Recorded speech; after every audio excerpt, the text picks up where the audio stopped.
Hi అండి. Hello అందరికీ. ఎలా ఉన్నారు? అందరూ బాగున్నారా? అందరూ బాగుండాలని ఆ దేవుడిని మనస్ఫూర్తిగా కోరుకుంటూ ఈరోజు వీడియో అయితే స్టార్ట్ చేశాను. ఈరోజు వీడియో వచ్చేసి తోటకూర కాడ ఇగురు అనమాట. మీలో ఎంతమందికి తెలుసో కామెంట్ చేయండి. ఇది నాకు కొత్తిమీర కట్టలో వచ్చింది.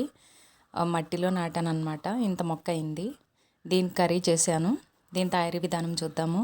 ముందుగా మిక్సీ గిన్నె తీసుకుని 2 టీ స్పూన్స్ ధనియాలు, 1 టీ స్పూన్ జీలకర్ర, 1 ఇలాచి, 3 లవంగ, కొంచెం దాల్చిన చెక్క, 1 ఇంచు అల్లం ముక్క, కొన్ని వెల్లుల్లి రెబ్బలు వేసుకుని తర్వాత 1 టీ స్పూన్ గసగసాలు కూడా వేసుకుని ముందు మిక్సీ పట్టుకోవాలి.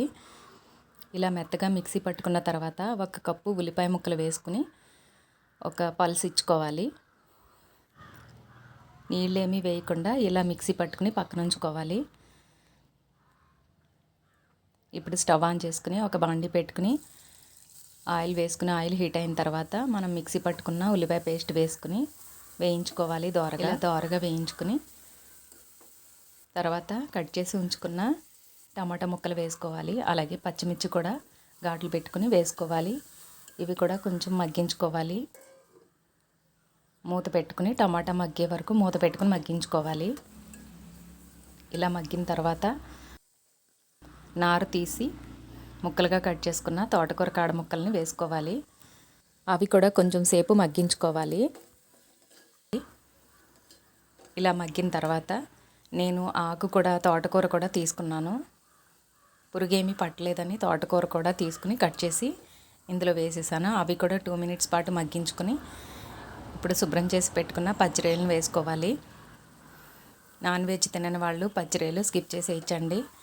తోటకూర కాడ ఇగురు చాలా బాగుంటుంది ఇలా మసాలా వేసి వండుకుంటే. ఇప్పుడు మూత పెట్టుకుని రేయిల్లో నీళ్ళన్నీ ఎగిరిపోయే వరకు ఉడికించుకోవాలి. ఇలా ఉడికిన తర్వాత రుచికి సరిపడా ఉప్పు, 1/2 టీ స్పూన్ పసుపు, 2 టీ స్పూన్స్ కారము వేసుకోవాలి. ఇలా కారం వేసుకున్న తర్వాత ఒకసారి కలుపుకొని ఇప్పుడు ఒక గ్లాస్ నీళ్లు వేసుకుని ఒకసారి కలుపుకొని మూత పెట్టుకుని ఉడికించుకోవాలి. నీళ్ళు వేయాల్సిన అవసరం ఉండదు. కొంచెం నీళ్ళు వేసుకుంటే సరిపోతుంది. ఒక గ్లాస్ నీళ్ళు. అన్నీ ఆయిల్లో మగ్గిపోయాయి కదా.